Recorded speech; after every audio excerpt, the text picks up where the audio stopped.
do that. Okay, so then we'll start out with our opening mantra. I know it sounds kind of weird, so just do the best you can. I'm still without the music, have a hard time sometimes. And we'll just do. Do you need to find it? Yeah.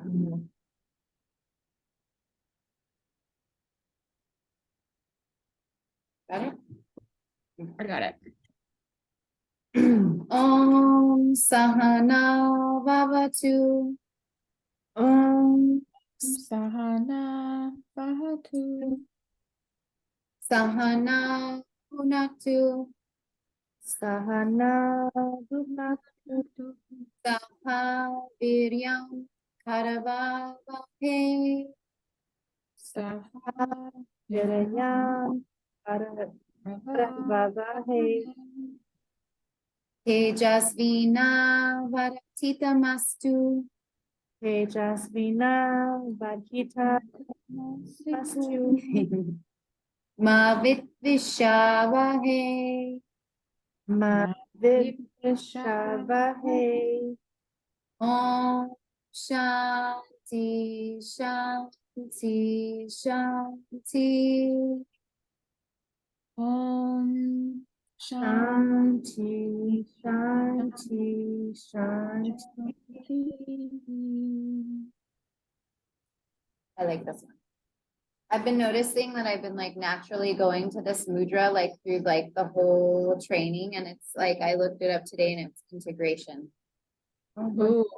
I know. So I was like, oh, okay. It's integrate. We're integrating. This is what we're doing. The Trinity, like a triangle kind of. Mhm. Love it. So my business name is Infinite Cosmic Healer. Ew. Yeah. Nice. All right, so we're going to talk about the neuroscience of happiness. Okay, so it says in recent years, several studies on the neuroscience of happiness have been carried out. Thank goodness. In fact, neuroscientists and psychologists have been investigating the brain states associated with happiness. Likewise, scientists are also investigating its relationship with well-being. So for years, research has shown that our experiences reshape our brain. And additionally, they can also change our nervous system. So currently, neuroscience of happiness researchers are focusing on how we can take advantage of the brain's plasticity. In particular, they want to find out how to cultivate and maintain positive emotions. It says positive emotions are the keys to psychological well-being. The ability to maintain positive emotions is a key component of psychological well-being. The benefits of positive emotions are well documented. For example, studies have shown that positive emotions can improve physical health and foster confidence and compassion. And likewise, they can compensate and/or cushion depressive symptoms. Scientists have also found that positive emotions help people recover from stress. And furthermore, they can even counteract the effects of negative emotions. Consequently, positive emotions promote a better social connection. The inability to maintain positive emotions over time is a hallmark of depression and other psychopathologies. However, until very recently, we understood very little about the mechanism that allows us to sustain positive emotions. One study that was published in the Journal of Neuroscience in July 2015 discovered that prolonged activation of the ventral striatum, the brain region, is directly related to the maintenance of positive emotions and rewards. The good news is that we can control the activation of the ventral striatum. In other words, experiencing positive emotions is in our hands. This kind of goes back to like what we were talking about a while back, where we know that happiness is something we have to work for, right? It's not something we just like roll out of bed and we're like, oh, yay, I'm happy every day, but it's something that we have to work at. And so the good news is like now science is telling us, guess what? You can. So it says, according to the study we mentioned, people with higher levels of sustained ventral striatum activity show higher psychological well-being levels and lower cortisol levels. And so another thing I wanted to bring up, this is something I discovered like during my whole trauma experience, but I have stretch marks like all over my body, like my thighs, my belly, my arms, like everywhere. And so this is another symptom of trauma, as cortisol is the thing that is responsible for collagen degradation. And so whenever we have high cortisol as well, then we can have like the external stretch marks or like lack of collagen in the body. And so I remember me and my sister both have like really awful stretch marks. And I remember a doctor telling her one time, well, it's because you have increased cortisol. And I didn't know what that meant at the time. It was probably like 20 years ago. But I kept it in the back of my brain. And then as I was like doing the research and putting all the information together to cultivate this, I was like, oh my gosh. So it's interesting, like the trauma that's internal, like is expressed through the skin even, you know, in this instance. And so we have those scars. So that can also be a sign of trauma. It's kind of interesting. So it says the researchers of a previous study identified that enjoying things like a beautiful sunset and the positive emotions surrounding it can help improve well-being. The researchers wanted to identify how and why some people are able to maintain positive feelings. And there are many great advantages to identifying a specific region of the brain that's related to the maintenance of positive emotions. For example, it facilitates the visualization of what could be a switch that allows us to activate this region consciously. So in this new study, researchers analyzed the neuroscience of happiness, which studies the maintenance of positive emotions. To do so, they conducted 2 experiments on humans. First, they set up a task of reward responses that a functional magnetic resonance device monitored, MRI. The second experiment consisted of a sampling task that measured the emotional responses of getting a reward. And the experiments correctly predicted the duration of the positive emotional responses in the real world.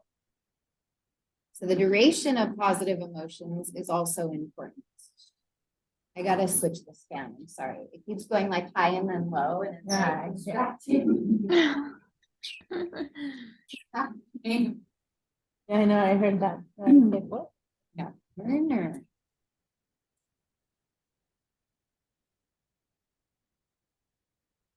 So examining these dynamics facilitates a better understanding of the behavioral associations of the brain. In this regard, we should note that according to several authors, it's important to consider not only how much emotion you experience, but also how long those emotions last. The exact mechanism that creates emotional instances in the brain in terms of seconds, minutes, and hours remains a mystery. However, researchers say that these findings suggest that the duration of activity in specific brain circuits, even in relatively short periods of time, can predict the persistence of a person's positive emotions just minutes or hours later. Wow. And then there's the activation of the ventral striatum. So the results of this study contribute to a better understanding of how mental disorders such as depression manifest themselves in the brain. Likewise, the findings may also help explain why some people are more cynical than others. On the other hand, it can also explain why some people tend to see the glass half full. According to the author of the study, the neural pattern that they observed, particularly in the ventral striatum, predicted higher levels of well-being in other studies as well. According to them, kindness and compassion towards others may help increase one's ability to enjoy positive emotions. I think it was Deborah who said that the other day, right? Doing things for others. Yeah, no, it makes you feel good. Totally. To give Yeah. is to receive. Yeah, I love giving. Likewise, kindness and compassion aim to cultivate certain forms of positive emotion. Now, on the other hand, according to the authors, the methodological innovations of this study can be applied to investigate whether the impact of simple forms of meditation can improve sustained positive emotions in real-world contexts, as well as the sustained activation of the ventral striatum measured in the laboratory using brain imaging technology. In any case, they can help develop our understanding of the neuroscience of happiness. So we can understand that we're working with that ventral striatum in the brain. This is the center that governs this. And there are lots of different hormones as well that pertain to happiness. And I'm gonna go over those with you too. So we've got our dopamine. You might write this down in the thing below. And we've got our oxytocin.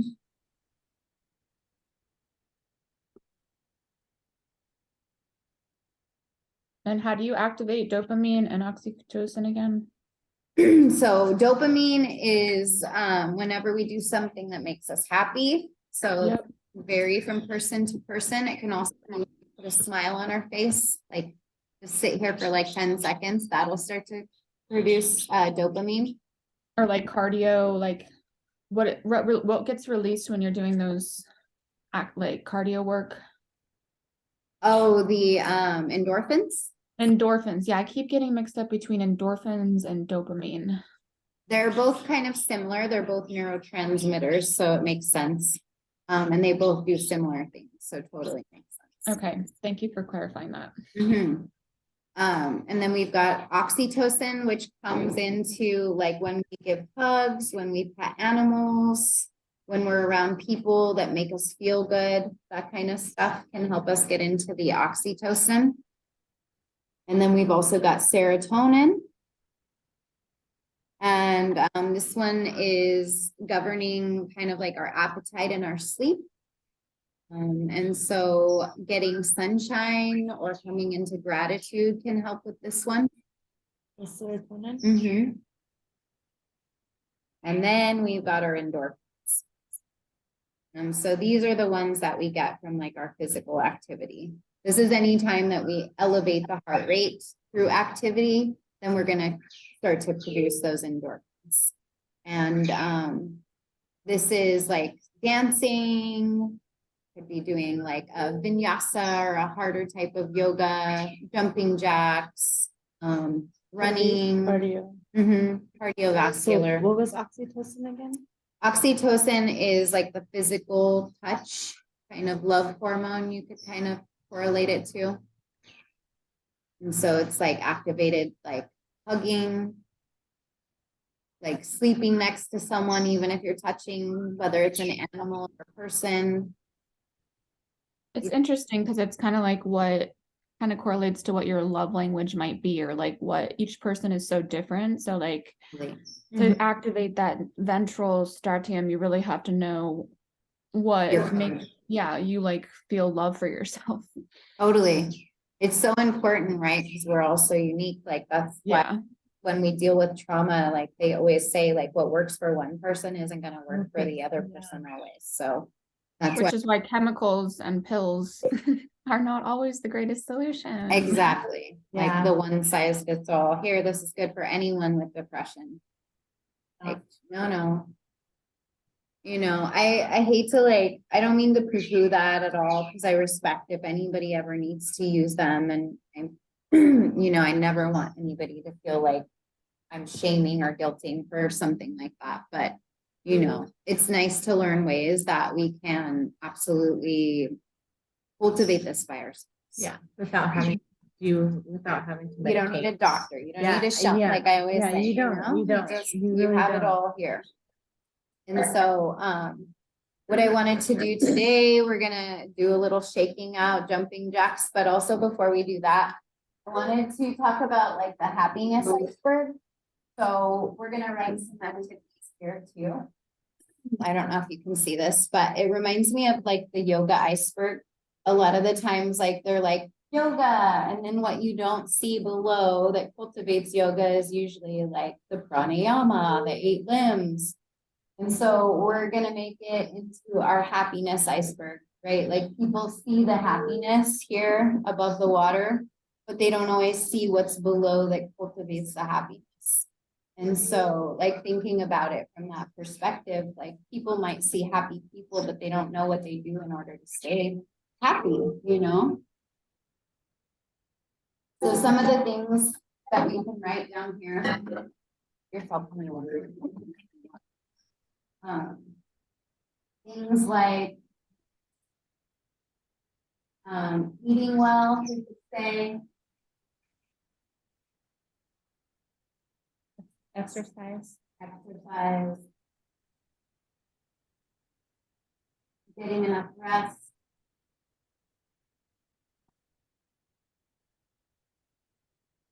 we could say doing things we love, Quality water.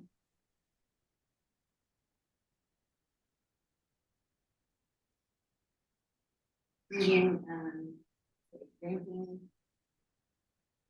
Well, feel free to shout out stuff. Say like maybe not engaging in addictive behavior.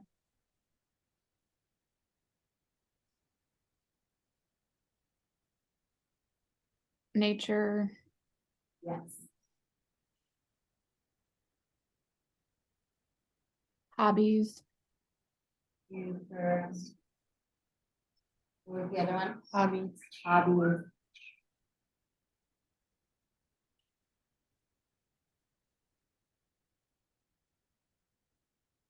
connections, like relationships, maybe. Healthy relationships, did you say? Mm-hmm.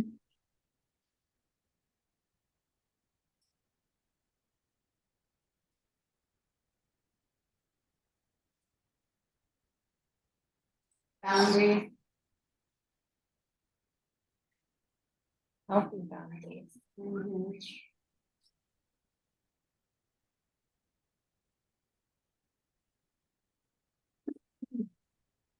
Moving our bodies.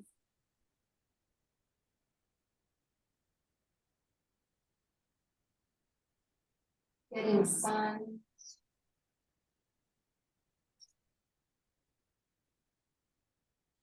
Drinking enough water. Your environment. Healthy environment.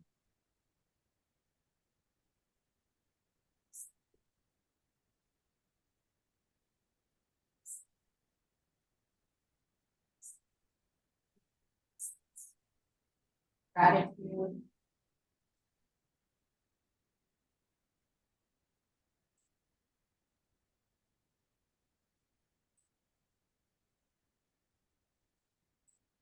So, you know, for me, like the whole point in just doing this with you guys is to really reiterate, not only people with trauma, but we all have to be active participants in our lives to create happiness.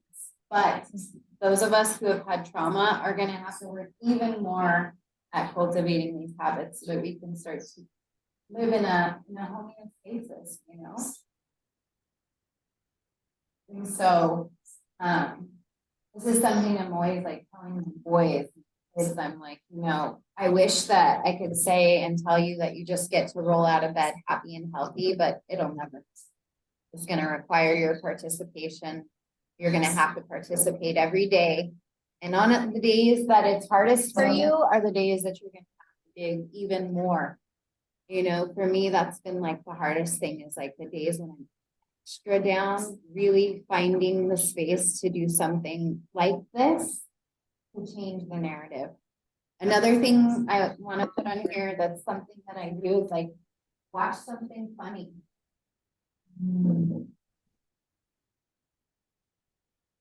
Mm-hmm. Comedy, silly movie, Music. music, dancing, singing, something. Yeah. It's like, you know, we could spend all day here. And Mm-hmm. and so I just want you guys to maybe keep that in mind, you know, when we're doing the healing process, that it does take work, and you guys have already been work, and not only does it require that, but just commending ourselves for being able to do all these things to get to happiness, you know? It's like, it takes effort, it takes work. But by understanding how we can activate, like, I think about our brain and our bodies are kind of like vehicles. And if we don't know how to drive them, then they kind of go on autopilot and they're probably getting into accidents and stuff. But if we know how to operate the machine that our spirit is embodying, then we can make it do whatever we want it to. And so the key is like, yeah, maybe our vehicles got in a few car accidents and they're a little banged up, but guess what? They still function and we're going to bring them back by doing and learning how to drive the car better.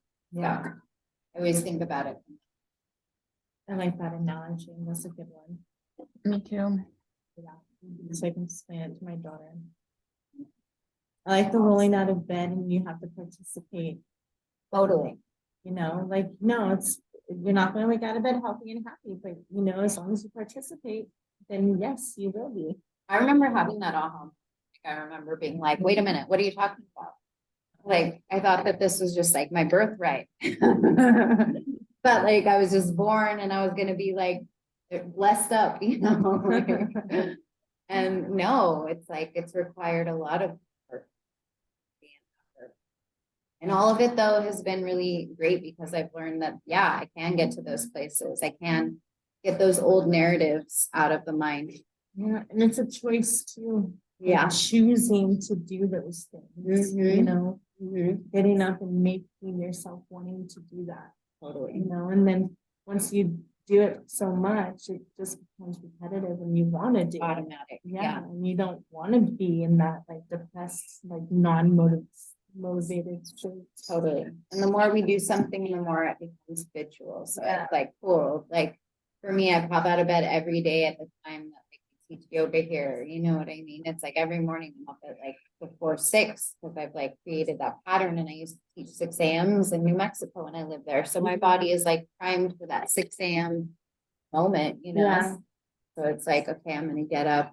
It was really hard in the beginning. And now it's like, I don't even think about it.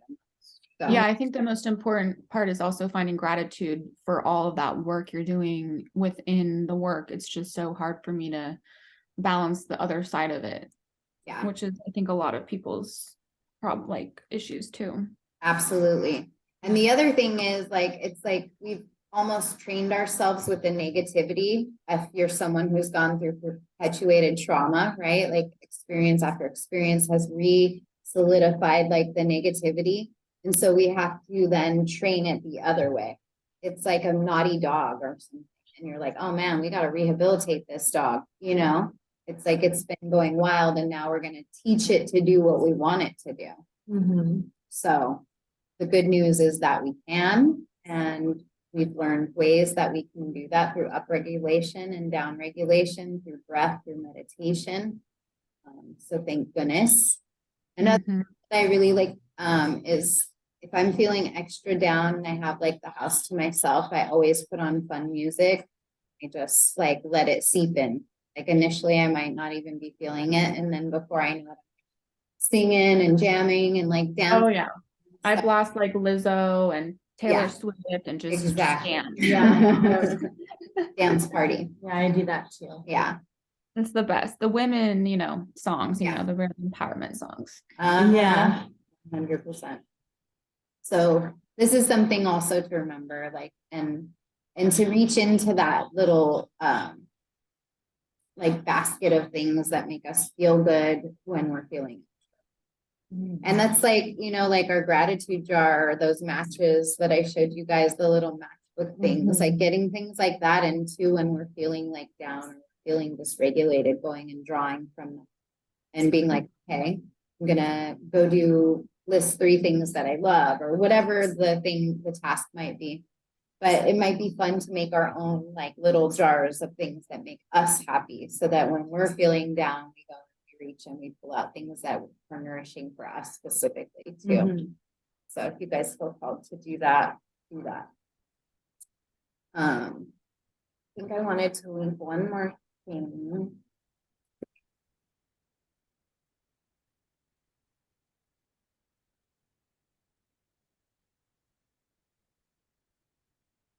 I think I had a diagram.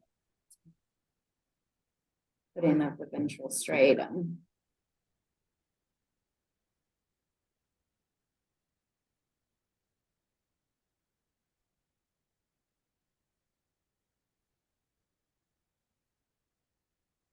Okay. I'll find it in a second. and put it in. The other thing is like finding the right words when setting boundaries can also be a difficult task for myself. So I don't know if there's anything regarding that. It's When you're such trying a practice, establish- right? It is, it's a I always tell my kids, like, and I think we might have been talking about this too, but Mhm. like, the whole point of communication is to get someone to understand us and to get our needs met or to be understood. And so Mhm. I always tell my kids, like, if you speak abrasively to someone at all, what's the first thing they do usually? It's like close off. And so like what for me, like I've had to like realize that, like, okay, I might be wasting my time if I'm gonna deliver this in a way that's just gonna cause them to close up right away.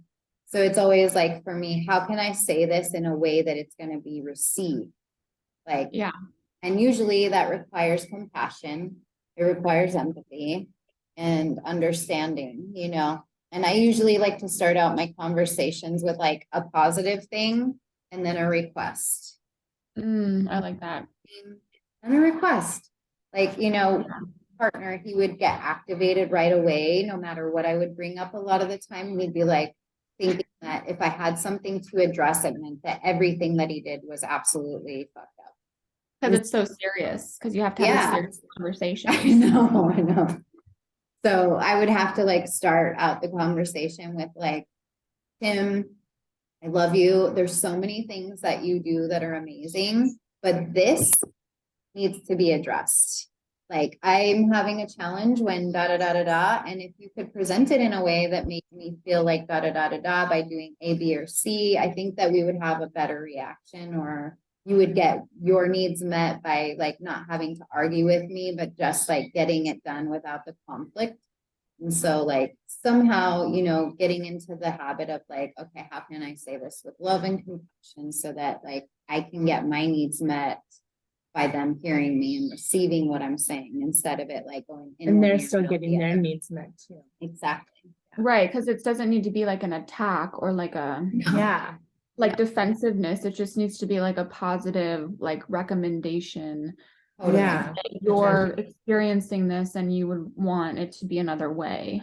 Mhm. Mhm. I always say too, like, how would I feel like if someone approached me in the way that I'm gonna say it? So I'll like play it through my head, like somebody's talking to me in that way. And like I see if I get reactive or I see if I get defensive or I see if it makes me feel a certain way. So sometimes I'll even like play the scenario in my head or write it out and then like actually go through it. And I know it seems like a lot, but it's like our mindfulness, right? It's like Mhm. mindfully. Yeah. And like you can't control how the other person's going to react. So Yep. they're going to react that way, then you have to either kind of take a step back Mm-hmm. and like maybe let them react. Yeah. Or do you, Mhm. yeah, I guess you just have to like wait and then you See reapproach the it response. a Yeah. better moment. For or me, something. like a lot of the times, if I notice the ego comes up right away, even if I did try to deliver it in a way that was like loving and kind, I'll usually say like, I feel like I'm talking to your ego right now. And I think maybe we should just take a break and come back and discuss this when we're both a little more calm. Mhm. Seems to work for like at least like my kids and my partner. Like usually they'll be like, fine, you're right. Like I'm just gonna go take a walk and then we can talk about it later. They understand when you say ego though. Yes, because I've like pounded it into their head, obviously. Yeah. Or another way you could say it is like, I feel like you're being a little bit defensive and that's not at all what I was trying to accomplish here. I didn't want to make you feel bad, but I need to be heard. Maybe we can come back to this when you feel a little calmer or open to it. But again, that's another loving boundary too, because it's like saying like, I'm here to participate in a healthy conversation with you. But if that stops, then I'm going to be the one that's going to pause us and remove it so that we don't create all this damage, you know? Right. Yeah. I think, and it is such a practice and you almost have to teach people how to treat you in a sense, Yes. you know, like where you're like, that might work with other people, but when you're dealing with me, I'm going to need this kind of interaction. And I'm not only Right. need it, I'm going to demand it by like, if you can't meet me halfway, then I'm going to withdraw. And so then the work becomes yours, you know, at that point. Right. And it's like, do you want to, like, that's the other thing about tone of voice and speaking with conversation versus messages, which can get totally lost in translation. And I think that's a huge issue nowadays with everyone on their phones and with all these different communication methods. Like, it becomes a really hard thing because I love voice messaging and like hearing the voice, whereas so many other people prefer to just text because that's what most people prefer. But for me, I just don't like that communication style. So Yeah. I remember when we first got cell phones and I just hated how people were just constantly doing this. And I was like, Yeah. can we just call each other and it'd be faster, efficient? And then Yeah. now look at where we are now. And it's just like we're constantly just like doing that, which is not just affect like really bad, like texting, but like even just like you just the I remember in India they were talking about like how your spine, we're all gonna be like Yes. lowering our death or like our times for dying because it's like we're all like what is it called? Your age with your spine is just gonna be decreasing Yeah. over time from that movement of like going down. Yep. Yep. And I don't think we have realized that as a human like society that like that's just it's not gonna be good. I know. I always try to find balance with things. My partner and I'll always have this conversation and I'm like, but there's silver lining in everything, you know? I think, but the key to everything that I feel like in life, it's balance. Yeah. It's even balance with our nervous system. It's balance with our relationships. It's balance with even happiness and negativity. Like, you know, it's like even we read in previous article here that was in the book that even happiness, too much happiness was considered to be like a negative thing. Yeah. And so, you know, everything in life really is about the duality of that balance. And we see that like even in nature, it's like as above, so below, we have a sun and a moon. And we've got female and male, and we've got like, you know, all different ways that we can see the duality. Even in our spine, we're dealing with the Ida and the Pingala. And it's like, Yeah. there's the sympathetic and the parasympathetic. And it's like, okay, I'm getting it. It's about balance, you know. Even we live in a planet where gravity is the law, you know, Right, exactly. down. And so we have that duality in pretty much everything. So I think But now, sorry.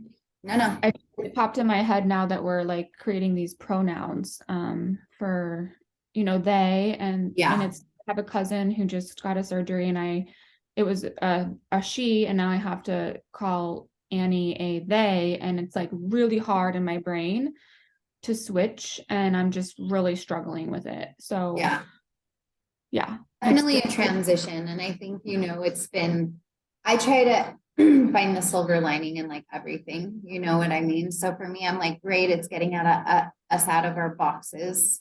That's true. Does bring in like a little bit of confusion with like our duality. So, you know, I think sometimes like we also are in a big evolution points in our reality. So who's to say what that looks like then after we've come through this like evolution, you know? Other options? Do we then like get to juggle three things? Like what's coming, universe? What do we need to be looking out for? I do feel like we're in a pivotal shift for sure on this. And a lot of that is coming from us being mindful. A lot of that's coming from us asking these questions and having more understanding of who we are, what we need, what we don't. Consciously living. Totally. God for that. Just, you know, it's got to have some positive effects. Oh, absolutely. But I did hear too, the other thing they were saying about like this position is like that postures like shoulder stand or anything where the chin tucks to the chest, like used to be so important. And now they're like, you don't even need to practice it as much because we already have like our necks doing this all the time. And so I thought that was interesting. Like, oh.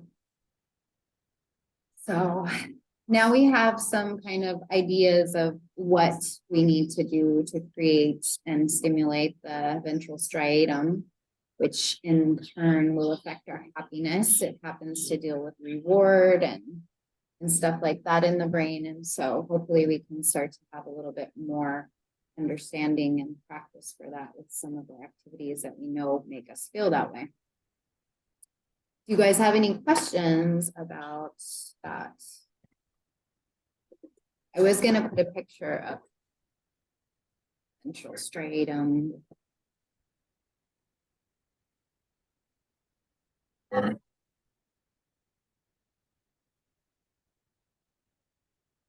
Take a tiny little spot.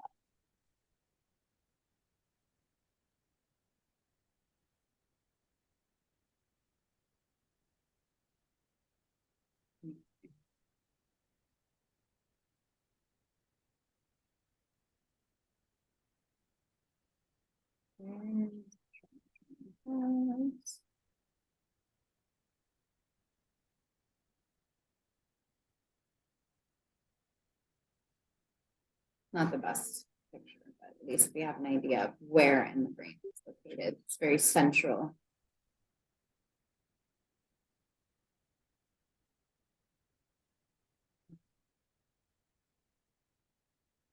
And then we have our neurotransmitters also that we wrote down, and we know that these are the different neurotransmitters that affect us with our dopamine, our oxytocin, our serotonin, and endorphins too. So when we think about making happiness, then we can like reach into those types of activities that cultivate those. All right, so today you guys are going to be teaching Yoga Nidra and 2-to-1 breath. So we're going to read about the 2-to-1 breath. 2-to-1 breath is basically an inhale for half the length of the exhalation. So I kind of wish they would call it 1-to-2 breath. We inhale for say like 4 and we exhale for like 8 is what I did today in the practice. So it says the 2-to-1 breathing technique is a type of rhythmic breathing that involves inhaling through the nose for a specific count and then exhaling through the nose for twice the length of time. The name 2-to-1 refers to a ratio of exhalation to inhalation. For example, if you inhale for 2 seconds, you would exhale for 4, The technique activates the parasympathetic nervous system, which is responsible for the body's relaxation response, as we know. By slowing down our breathing and extending our exhalation, we can trigger this response and reduce the activity of the sympathetic nervous system. The 2-to-1 breathing technique is a simple yet effective way to reduce stress and promote relaxation. Here's a step-by-step guide on how to do it. Super simple. I don't even think I'm going to read through this. So it's basically we inhale in a comfortable position for 2 to 4 and we exhale for 4 to 8, whichever we prefer. Both of them are done through the nose. And you can do this in any position. You can do it in any posture. It doesn't have to be done in the seated or shavasana. So for example, let's say that you're feeling overwhelmed at work. You can practice the 2-to-1 breathing technique at your desk for a few minutes, sit comfortably in your chair and breathe for 3 counts and exhale for 6. Repeat this pattern for a few minutes, focusing on the sensation of your breath and letting go of any stress or tension. This can help you feel calmer and more centered, allowing you to tackle your tasks more clearly. Overall, the 2-to-1 breathing technique is a simple yet powerful tool that can help you reduce stress and promote relaxation in your daily life. Focusing on your breath and activating the body's relaxation response can improve your physical and mental well-being and achieve a greater sense of calm and peace. So it says it's important to remember to inhale and exhale through your nose, as this helps activate the relaxation response more effectively. The 2-to-1 breathing technique is powerful and can benefit both your physical and mental health. Here are some ways how. It can reduce stress, as the 2-to-1 breathing technique is an effective way to reduce stress by activating the parasympathetic nervous system, as we know. The technique helps calm the mind and reduce physical symptoms of anxiety, such as increased heart rate and muscle tension, which also creates stagnation. As we've talked about, anytime there's tension in the body, we create blockages. Practicing the 2-to-1 breathing technique can help you feel more relaxed and centered when stressed. Obviously, it promotes relaxation. It has the ability to slow down the breathing and extend the exhalation. This method encourages the body to relax and rest. As we know, it brings us into rest and digest.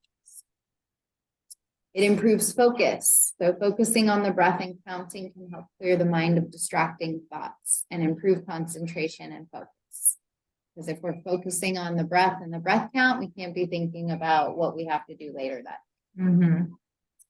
It also enhances sleep. So practicing the 2-to-1 breathing technique before bed can help calm the mind and promote better quality sleep. The method can help you fall asleep more quickly as well and stay asleep through the night by relaxing the body and mind. This can result in a more restful night's sleep and improved sleep pattern. And then it improves overall well-being. As regular practice of the 2-to-1 breathing technique can positively impact overall physical and mental well-being. Promoting relaxation and reducing stress can help you feel calmer, more centered, and at your. This can have a ripple effect on all areas of your life, from your relationships to your work to your overall happiness and fulfillment. So super simple breath, but really, really effective too. And the other thing that's happening is as we get into these deeper breaths, the diaphragm pushes down. So like when we inhale and then we exhale, you can see that it's pushing here while the diaphragm lowers and gets like a nice massage as it starts to lower. This also massages the vagus nerve. So every time we have those deeper exhalations, we start to tone and massage that vagus nerve. And so deep exhales are definitely the key.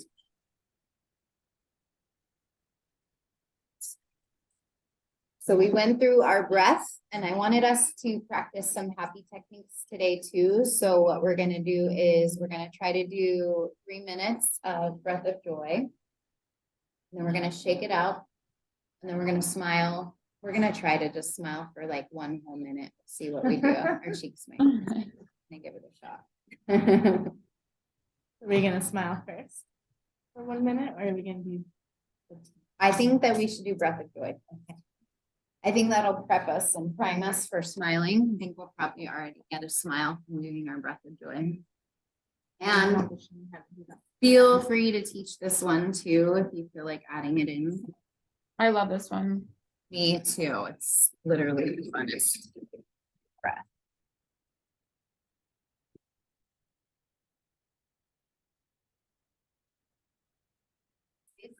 A little. So it's an inhale, inhale, inhale, exhale. Inhale, breath, inhale, breath, inhale, one breath, exhale. Inhale, inhale, inhale, exhale.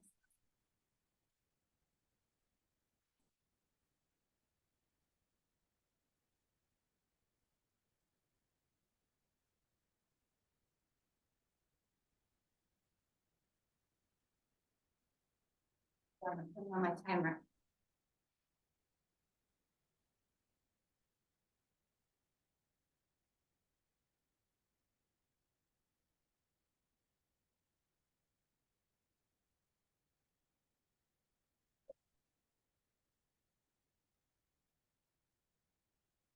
Last 2 minutes left.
1 second.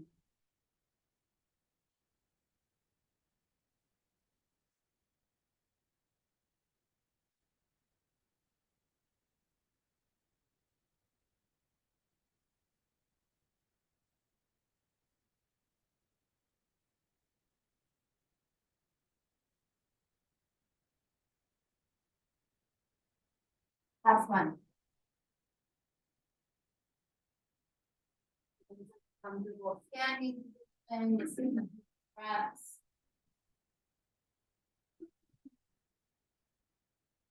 And we're just gonna come with our feet like in our horseman stance for qigong. So it's that shoulder width apart with our. And then I want you to put a little bend in your knees. Tuck your pelvis. You got it.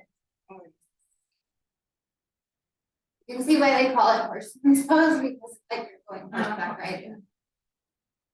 We're just trying. I'm gonna do this for a minute.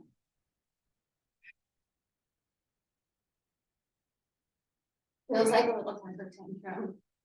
Like my inner child likes it.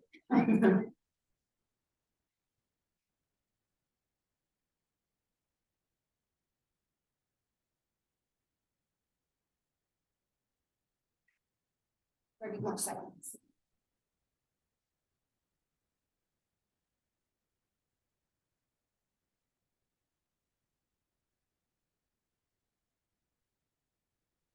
Going for 5, 4, 3, 2, and 1. And then let's do our needle arm side to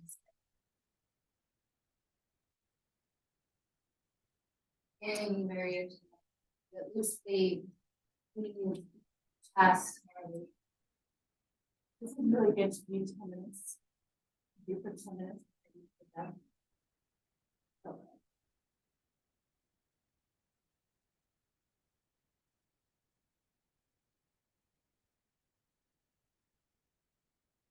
And then we shake it all up.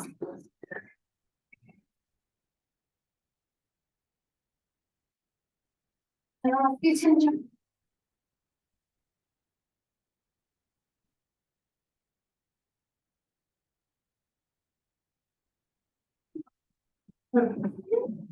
What? It's fine.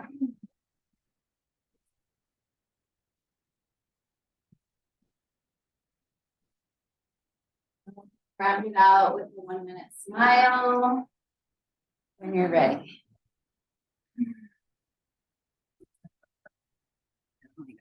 Yep, mine too. Hi, Deborah. Hi, Deb. You just shook it out, breath of joyed it out, jumping, jacked it out. Yep, and now we're gonna smile for a whole minute. 2.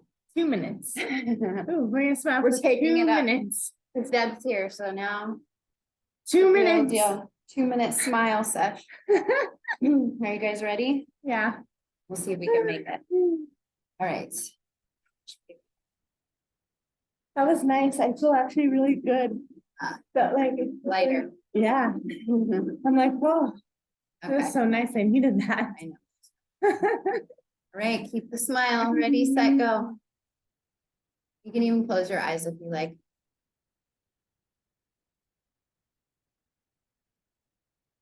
It's hard to hold it for so long. Mm-hmm.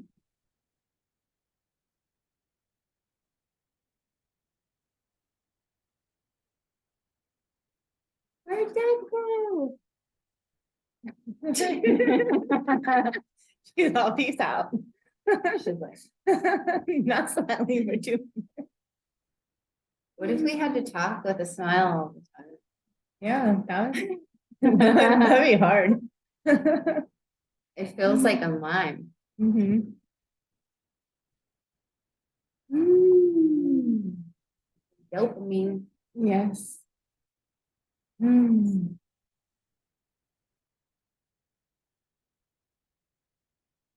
Halfway there. My cheeks are gonna be sore. Totally. You're already. It's like going to the dentist. I know. Yes. Oh. Like you're getting your teeth cleaned or something. You're like, my jaw. 36 seconds. The dopamine flow.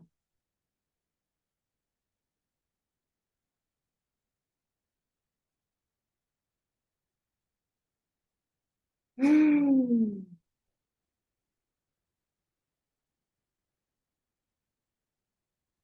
I'm breaking a sweat. I know, me too. I'm not sure what's going on, but it looks happy.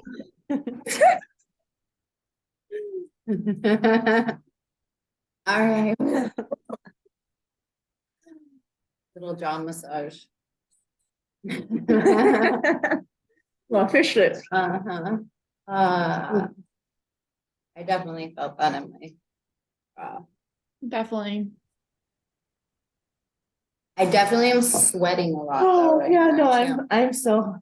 I'm really sweating, especially my root chakra. Okay. And then it doesn't help that we're in the jungle. No, it doesn't. So Deborah, we were just talking a little bit about the neuroscience of joy. It's kind of like what we've been talking about a little bit before, just that it really takes our participation in order to be happy. And so like we did I don't know if you've ever seen the iceberg thing for yoga, and it's like iceberg it's just the tip of the iceberg and it says yoga, and then underneath it has like asana and pranayama and like all the things that it takes to equal yoga. And so we created a happiness glacier. And so what we did was we put the glacier here with happiness at the top. And then we put all the little things that we need to do to be happy, that cultivate the happiness, right? Because it's not something that just happens. And so we were just talking about that it really requires our participation. But thank goodness we know these different tools and techniques to start to help us do that. And so just remembering that it requires our participation to be happy. And so how can we do that more every day? By bringing in things that cultivate those different neurotransmitters that make us feel happy. So we talked a little bit about those different neurotransmitters. And you know what, I'll put a little link in the chat with them too, if you'd like. But it's basically dopamine, oxytocin, serotonin, and endorphin. And so we cultivate those all by doing something different. And so we have to really get into those practices to cultivate those different neurotransmitters. So things like getting enough sunshine, being around people that we love, hugging people, smiling, doing exercise, things that get our heart rate up. What else did we say? Hugging is a really good one. Whether we hug ourselves or someone else, if we can do it for 20 seconds, we start to produce that oxytocin. Let's go ahead and do a self-hug too while we're here. Is joy breath would you say it's a heating breath or a cooling breath? I would say heating. Oh yeah, definitely heating. Yeah. Upregulating both. Right, because it kind of does both. It like relaxes you, but also gives you energy. Yeah, I feel like it's like energizing, but de-stressing. Right. You know? So it definitely brings you into that window of tolerance. Yeah. I just wish I had learned more of these cooling breaths. I had like to calm my nerves. Yes, totally. Deb, what were you gonna say? That's how I end every class. I have everybody, do the white light protection, circle around them and bring their arms around and give their own sweet self a little hug and a thank you and a smile. Yes. I know, I feel like you are incorporate so many lovely things, just like I'm like, that I want to we're take talking your about too. class. I know, me too. I'm excited that the YouTube video went through so that we can take your practice. Yeah, I figured out the video thing. So that was like my first shot at it. I'm like, I'm just gonna be raw, and I made mistakes, and so what? Good. Oh, I love it. Yeah. Don't have It is. don't have to be I love perfect. I have too many ones to catch up on to worry too much about one. I'm just gonna go through and just. And we have to Yeah. also remember that like perfectionism is a trauma response, you know? Oh my gosh. It's like I can see all of you guys and myself operating in that. It's funny because I was saying that like to the universe and it kept showing me like funky pictures, like in every single picture for the gypsy yoga school. I have the weirdest, craziest face in every picture. Like I'll be like, or like, and so it was like the universe telling me to like stop focusing on looking perfect in the photo. Who cares? Who cares? Like, why are you spending so much energy? You know what I mean? Trying to like cultivate perfection that doesn't exist. It's like It's because we're used. Yeah. Sorry, I was just saying, like being in a studio, I feel like so many people compare themselves because they're in this space, this room, and it's like you look around and you're like comparing yourself. So everyone worries about what they look like or what outfit they have. And instead of like actually closing off all of that and just being on the mat, doing what you're supposed to do. totally. Yeah. That's why it's so good that it's an internal practice, right? Like that it's a practice that constantly brings us back to ourselves so that we can hopefully find like those truths instead of looking outside of ourselves for our identity, you know? So silly. And society definitely wants us to feel insecure so that we buy their products. So, you know, we have to combat that on top of trauma. So it's always like, you know, that should be another thing we put on here, like limiting how many toxic things we watch or listen to. Oh my gosh. Omitting them, you know. My mom will sit and watch the news night and day and she even sleeps with the TV on. And I'm like, you wonder why you have anxiety? Or eating while watching the TV, you know, in Yes. acupuncture, they tell you that's why the guy, when I had my heartburn, I went to acupuncture and he was like, stick out your tongue, you know, because that's how they can tell. And then he was like, what do you do when you eat? And it was like, I go to my cubicle in my office and I eat for lunch when I was working in DC. And then at home, I was watching TV while I was eating. So listening to the news or something, you're in your brain, you're listening to all these bad things and you're eating while you're Ingesting it. putting all of that into your body. And it's like, no wonder. Yeah. Exactly. Yep. That's so Yeah, true. I have a couple thoughts on happiness. First, when we were talking the other day about how to come down, we didn't mention like not being on our devices before bed for a bit of time, so that radiation, you know, doesn't still have us wound up. But I don't know what you guys have talked about. I'm sorry, I'm just kind of jumping in here, but I'm glad I made it back. About happiness, you know, it's like this, you have to be happy.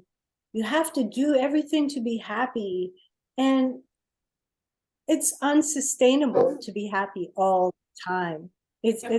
That's not how our emotions work. That's not how life works. So for me, I tell people, think about being content. Yes. I love being Content in the middle. yes. Santosha. You know, we are sad and happy, sad and happy throughout the day, throughout our lives, but content, that line doesn't really fluctuate very much. Just something like a baseline like that, you know, up cycle, down cycle we were talking about. So are you content? Then you start thinking about gratitude. That brings you content. So it's not always, I have to have this goal, I have to achieve this, I have to have that thing. Or yes. this kind of person to be happy. Right. You know? That's a great word. Yeah. Content. I know. I agree. I love the word contentment.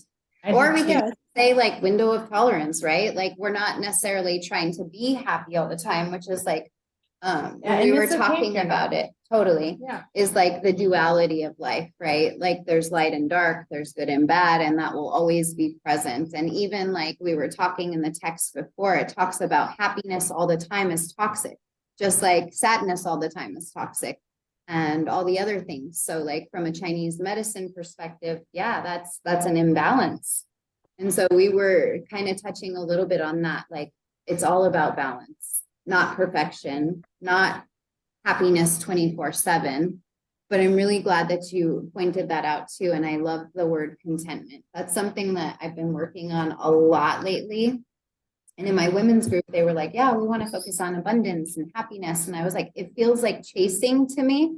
Like it feels like I'm chasing something, but contentment feels like I'm exactly where I'm supposed to be, you know? Yeah, it's like the carrot. You can never grab it. You Yes. know, you're always It's running elusive. after something. Absolutely. So yeah, I really love that you said that. And I really want to reiterate that, you know, I think we all definitely resonate with that. It's like, it's not about achieving 24/7 happiness. It's sustainable and unhealthy. It's about understanding if we need to boost our endorphins to come back into our window of tolerance because we're out of it. Well, then cool, we can access some of these behaviors, but don't have unrealistic expectations of being happy all the time. Embrace the growth, embrace the darkness, because that's when a lot of things happen that are really wonderful too. So I agree with you. Thank you for Yeah, and there's a whole toxic spirituality area where good vibes only. yeah. You know, really? Vibes. What? You mean if I'm sad today, you don't want me around? Gee, thanks. You know what I mean? Exactly. Like, sorry if I'm not happy today. I'm like, that's who I am. Sorry if I have this tone of voice that is the way I'm feeling. Yeah, know. but you don't need to be sorry. Right. But my mom would be like, change your tone of voice and blah, blah, blah. I'm like, that's just the way I feel. I'm just speaking my truth. And I actually say it calmly. I don't get like angry, yet she's over here yelling. And I'm like, I'm sorry. And like that's like where everybody comes back to. It's like, don't take anything personally. Like this isn't about you. Like I have my own journey. Like I'm experiencing my own journey. So it has nothing to do with you. You know what I mean? Back to that. I really love the 4 agreements too. It's Oh my gosh. And the whole idea of being empathetic, people don't really get it. Like you're down, they're going to try, well, just do this or just eat that or just, instead of just holding space and going, wow, that really sucks. Yes. Come here, let me give you a hug. We'll just sit here and say nothing. I'm not going to tell you how to fix it. Yes. Sit with You me. know, Sit with me in the dark.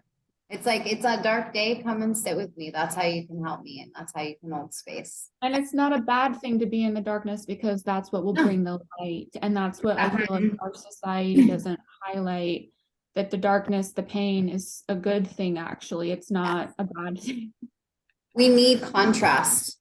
You know, it's the thing that came to me like the other day. I was like, this contrast, it's like an art picture. Like if you were looking at a masterpiece of art, there's contrast there. There's not just one color. Like you can't see anything. For creativity, for life, everything is about contrast.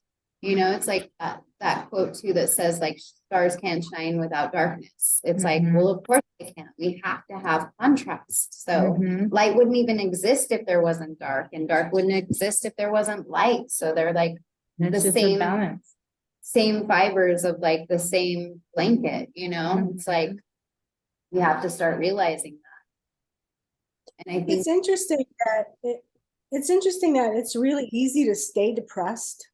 Yeah. But it's not really easy to stay happy. Yes, exactly. So I guess it's got to do with the neuroscience, exactly. the chemical. Yeah. It kind of talks about that a little bit too, just about like, you know, how long happy and, you know, the and all that stuff here too. But thinking about it too is like we're training the mind is kind of like how I look at it. Not to be happy all the time, but we're training it to come out of those long periods of like depression when we know that we need to upregulate. So, yeah. And, you know, it might be temporary. Well, we know it's temporary. We know that we're going to come back into a lulled space, which is beautiful as long as we don't just reside there. When we reside there, then we know we can pull out these happiness tools and start to activate ourselves back into our happy window of and so. And sometimes when, you know, I'll speak from my own experience. When I've been so depressed for so long, it's like, I know what I should be doing. If I could, I would. I can't. So sometimes we need help, you know, from a friend, professional help, whatever it is. You know, I'm not big on medication and stuff, but Yeah, it's like if I could pull myself out of this, I would. I can't. I need help from somewhere. This is the I don't know. support. Tell me what I should be doing. You don't need to tell me what I should be doing. That's not gonna help. Yeah, Can't do it Yep. alone. no, Cannot do it alone. no. Yeah. It takes a village for everything. I always say that, to raise a family, to be happy, to be healthy, like, Yeah. you know, it comes back to like Deborah, you were saying the other day too, like to give is to receive also. So, you know, we really need that from other people. We have to receive as well. And so that's part of the gift, that beautiful symbiotic relationship of like give and take too, is like letting others hold space for us and not getting caught up in being the only person that's putting out love, but that's an imbalance too. And so again, letting everything be balanced. It's about balance, not perfection. It's harmony, homeostasis, you know, that's it.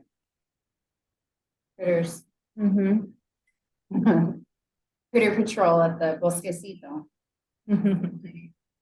Yeah. So World. Yeah, I love you.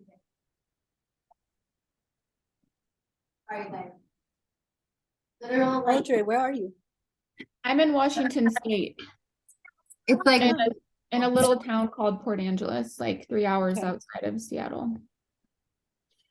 Nice.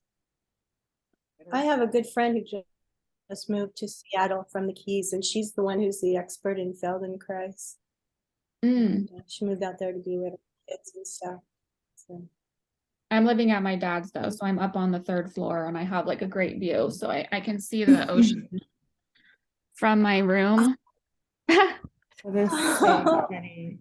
I So know. I feel Great. not a yeah. bad view. very grateful for this room up here, but again, I'm living at my dad and stepmother's house, so they're you know, pros and cons. Mhm. Balance. Yep. Gratitude. Balance. Yeah. Okay, so, Everything, what'd you say, Deborah? Sorry. everything is temporary. Yes. Yeah, The one thing we- exactly. I need to remind Yeah. myself of that all the Totally. time. Yeah, me too. It brings peace. The other thing I always say, and I like to hear it, is just we're always right where we're supposed to be. Like what's meant for us never misses us. And it's the truth. Like everything is serving us. The universe is happening for us, not to us. Yep. You know, it's always acting in our best interest, even if it feels uncomfortable. Yeah. And even if it feels like it's happening to us, it's really not. It's true. It's happening for us. So we also talked about the 2-1 breath that you so intuitively discussed also, which we already went over. So feel free to read through the portion of the neuroscience of joy in the 2-1 breath also this evening, Deborah. And then you guys are going to be teaching 50 minutes tonight. So it's yoga nidra. And that means basically you're going to be just reading probably a script that either you write or that you find, or you could even use the one that I sent in the group, however you prefer. And just make sure you instruct the 2-1 breath also. And if you want to throw in a Brahmari, go for it. Some little extra credit. What's a Brahmari? What's what? Brahmari? Brahmari is the bee's breath. And I think it was last Oh, okay. Okay, I got it. where we just hum really loud. Got it. You can always just call it bee's breath too. I know it's kind of a weird. I know that's why I You're didn't like- recognize the word. Yeah, like bees. Brahmari. Oh, So you can Brahmari. call it bee's breath, but it's on page 68 too, and it'll talk to you a little bit more about that. But Okay. one of the ones that really puts our brain in like a good place to receive meditation. So that's the only reason I said if you want to throw it in, feel free, since it's a long meditation, to do the yoga nidra. And with that picture you sent, the dorsal stratum, the habit hub. Did we talk about that one? Not the habit hub per se, but the dorsal striatum. I just wanted you guys to see where in the brain it was located. Oh It- yeah. Okay. I was having a hard time finding a good diagram for it, so. Just to see where it is and remember that it's our reward system that creates happiness, that this is what ties into our neuroscience of happiness and joy, so. Got it. Other thing that you might watch if you, want to is, I think it's called The Power of Joy. I was telling you guys with like the Dalai Lama and Senator or Prime Minister Tutu. Let me see. I'll link it in the chat. It's called Thank you. Mission Joy. Gosh, it's so beautiful. So this is another thing that I do whenever I'm a little down. Is like I'll go and I'll find something happy to watch. So this is another way that like I try to upregulate or bring in that happiness.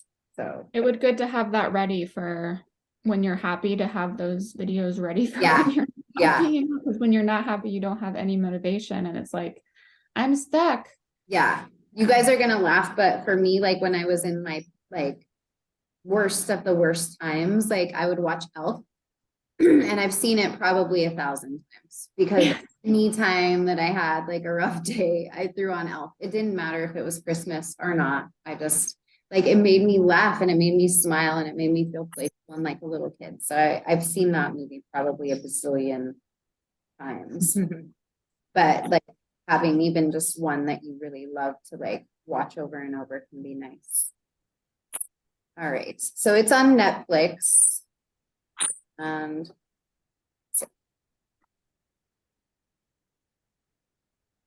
I think they did a book too. Mission Joy. They're just, you guys, it was so beautiful because they're just like two little kids and they like are these spiritual people and you just see them like bring out the most pure, beautiful like form of happiness and love with each other. It's just so cute. Like made me smile through the whole thing. So if you feel like having a good smile or something positive to watch, that's good. And then tomorrow, when I do practice in the morning, it's going to be a yin practice. So it'll be another kind of calm day. So if you feel like sitting still is kind of hard for you too, feel free to like shake out a little before we go into like those little more still practices. Okay. And I'll kind of guide that through the practice too, that if you need to do that. All right. Do you guys have questions? I do teach tomorrow from 10 to 11 my time, so that would be 2 hours. Oh, I'll just be a little bit late for class.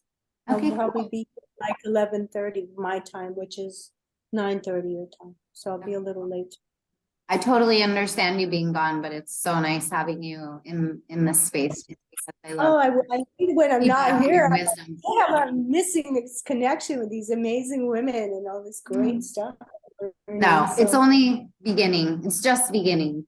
We're gonna be, I feel, know that this is like a space that's open for us always with each other too. And I hope that you guys know that you can always reach out to me and I will definitely be reaching out to you, so count on it.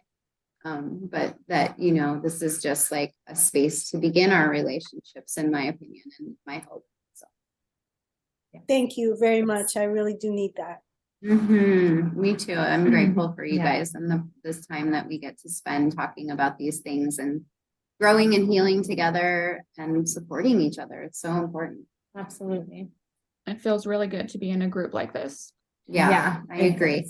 And I'm so grateful that honestly, it's just 3 of you guys and me, because I feel like it's just really intimate and I feel like we can really talk. Like if there was a bar of people up here and they were having to like tag in, and people can't really say what they want to say, but with the smaller group, we can all speak and hear each other and get to know each other. And I love it. So. Yeah. All right. Well, then sometimes, sorry. No, sometimes please. in larger groups, people waste so much time coming on and randomly all this stuff they're talking about. It's like, oh my God, please stop. Are you paying attention? Or how does that even apply? That's way, whatever. So it is kind of nice to not have too many directions. I happening. totally agree. It's really refreshing. You guys are very, very intelligent. And so speaking with you guys is so refreshing and such a pleasure. So thank you guys for doing the work. So we'll go ahead and do the closing mantra. You guys need it in the chat, let me know, and then we'll close out for the day, but know that the chat is always open. If I don't get back to you right away, I will. Just give me a minute sometimes.